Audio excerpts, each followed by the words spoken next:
Je cherche trop, je cherche trop. Je cherche, je trouve. Kaj je umetna inteligenca? Pozdravljeni, vrgel sem se v raziskovanje umetne inteligence. Navdušen sem. Raziskal sem, kdo so strokovnjaki, raziskovalci za to, ter govoril z njimi. Prebiral sem članke, se udeleževal konferenc, brskal in brskal. Šel sem vse do faraonove grobnice. Šel sem tako daleč, kot je bilo mogoče. Pozor, to je resna stvar. Tudi na vas smo pomislili, saj smo vam priskrbeli gradivo. Pregledate ga lahko sami. Predvsem pa lahko raziščete teme, ki vas zanimajo. Prav, postrezite si. Zgodovina algoritmov. Algoritmi so povsod okrog nas. Tisto, kar nam na Facebooku priporoča vsebine, so algoritmi. GPS, ki me obvešča o prometnih zastojih, je algoritem. Prepoznava obraza. Algoritem. Prav, ampak kaj so sploh algoritmi? Začnimo na začetku, z računalništvom. Cilj računalništva je obdelava podatkov, ki poteka avtomatsko. Odvisno je od naprav, ki lahko obdelujejo podatke, kar omogočajo Algoritmi. Bravo, Teo! Super! Lepo, da mi slediš. Algoritmi, ustavite me, če se motim, so kot kuharski recepti. Gre za zaporedje navodil, ki jih je treba upoštevati v pravilnem vrstnem redu, kar omogoča, da se naloga avtomatsko opravi. Avtomatsko pomeni brez potrebe po razumevanju in premisleku. Za stroj je to popolno. Ko imamo seznam navodil, jih prevedemo v jezik, ki ga razume računalnik, in že imamo računalniški program. Računalniki hitro zaženejo vsak program, ki opiše algoritem, kar je res neverjetno. V 50 letih 20. stoletja so raziskovalci začeli sanjati. Zamislili so si algoritme, ki bi omogočili, da so računalniki tako inteligentni kot ljudje.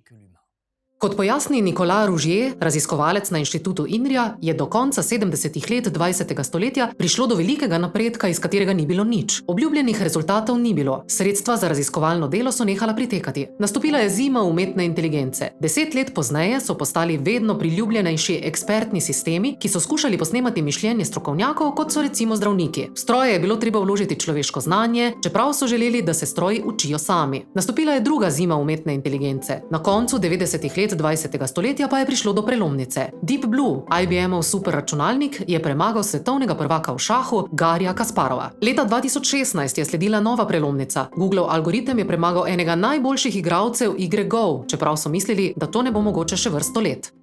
V zgodovini umetne inteligence so se izmenjavali odmevni napredki in velika razočaranja. Zdaj smo spet v obdobju razcveta. So naši računalniki torej postali inteligentni ali ne? Jasno moramo razumeti in opredeliti, kaj je človeška inteligenca, če želimo definirati umetno inteligenco. To, da si odličen igralec šaha, je bilo včasih znak inteligence.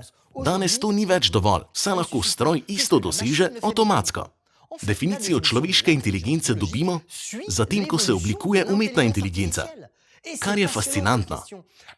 Danes vam bom poskušal pojasniti, kaj človeška inteligenca pomeni leta 2020. Človeška inteligenca.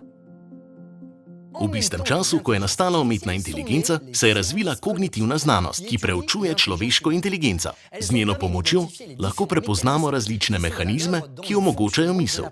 Ta misel nam omogoča, da zaznavamo, govorimo, se premikamo, si zapomnimo stvari, mislimo, načrtujemo, da smo včasih abstraktni ali kreativni, kar velja za najboljše od nas. To so naše kognitivne funkcije. Da bi lahko posnemali človeško inteligenco, bi morali posnemati kognitivne funkcije. O čemer so bili prepričani? Raziskovalci so zagovarjali dva pristopa, ki spominjata na način, kako se učimo. Bodisi s posredovanjem znanja, bodisi tako, da se učimo iz napak, in sicer na podlagi opazovanja sveta in preizkušanja. Gre za dopolnjujoče se načine učenja. Simbolni pristop skuša posnemati način, na katerega ljudje logično razmišljajo, in uporabiti njihovo znanje. Kot pojasni Talita Firmo-Drummond, doktorska študentka na inštitutu INRIA, se določen del znanja prenese, ko pridobivamo izkušnje ter ustvarjamo pravila in se učimo postopkov. Na tak način se učimo v šoli, recimo ko se učimo, kako seštevati. Ko seštevam, znam pojasniti, kako to počnem, korak za korakom. Potem je mogoče napisati tudi program, pri čemer stroju pojasnimo, kako ravnati korak za korakom. Stroj bo nalogo opravil veliko hitreje kot jaz, ne da bi napravil kakršnokoli napako. Ta pristop je omogočil razvoj ekspertnih sistemov, ki skušajo posnemati mišljenje strokovnjakov, recimo zdravnikov ali odvetnikov, in na tak način rešujejo probleme. Ta pristop je bil zelo priljubljen v 80. letih 20. stoletja. Preostalo znanje je sad izkušenj. Teže je pojasniti, kako ga pridobimo, kako znamo voziti kolo ali prepoznati mačko. Lahko pojasnim, kako je treba voziti kolo, ampak voziti se ga boste naučili le tako, da boste gonili. To morate izkusiti na lastni koži. Gre za digitalni ali konekcionistični pristop, ki skuša posnemati način, kako se ljudje učijo iz napak, iz izkušenj. Gre za pristop, ki je danes najbolj priljubljen. Saj veste, strojno učenje in slavne nevronske mreže. Prav, ampak še vedno nisi odgovoril na pomembno vprašanje. Kaj je inteligenca? Človeška inteligenca. Do tja bom še prišel. Frederick Alexandre, raziskovalec na področju računalniške nevroznanosti, odgovarja takole. Inteligenca pomeni, da je človek sposoben hitrega odziva na kompleksno situacijo. Inteligenca pomeni, da najdeš pravi, smiseln odgovor. Ne najboljšega. Pomeni, da znaš iz sklopa informacij izluščiti bistvo.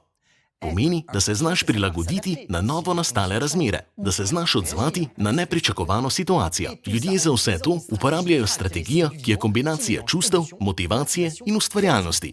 Prednost oziroma posebnost človeške inteligence je prav v tem dopolnjevanju čustvenih in razumskih vidikov, česar umetna inteligenca ne zmore. Tako je, zdrava pamet torej. Lahko bi rekli tudi tako, ja, da bi se izognili iluziji o tem, da obstaja neka splošna inteligenca, kar je daleč od resničnosti, bi bilo ustrezneje v umetni inteligenci govoriti o množini. Vse umetne inteligence, na katere naletimo v resničnem življenju, so zelo tehnične in zelo specifične. Opravijo lahko le nalogo, za katero so bile programirane ali konfigurirane. Program, ki premaga svetovnega prvaka v šahu, ne zna prepoznati race. Ko pa imamo opravka s specifično nalogo, se izkažejo za izjemno učinkovite in pogosto boljše od nas. Iz laboratorijev do naših domov. V zadnjih letih umetna inteligenca znova doživlja skokovit razvoj. Zahvala za to gre povečani količini razpoložljivih podatkov, procesorski moči računalnikov in seveda optimizaciji algoritmov. Programi za prepoznavanje glasu ali podob ali programi za prevajanje, ki so se jim še pred nekaj leti posmehovali, danes po zaslugi strojnega učenja delujejo presenetljivo dobro.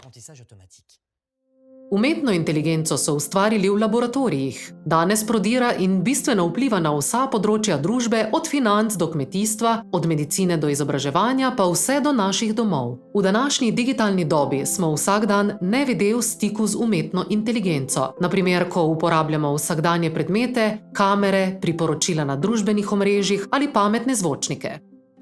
Svet algoritmov. Ljudje smo tisti, ki moramo odločiti, kaj lahko umetni sistemi naredijo za nas. In ne obratno.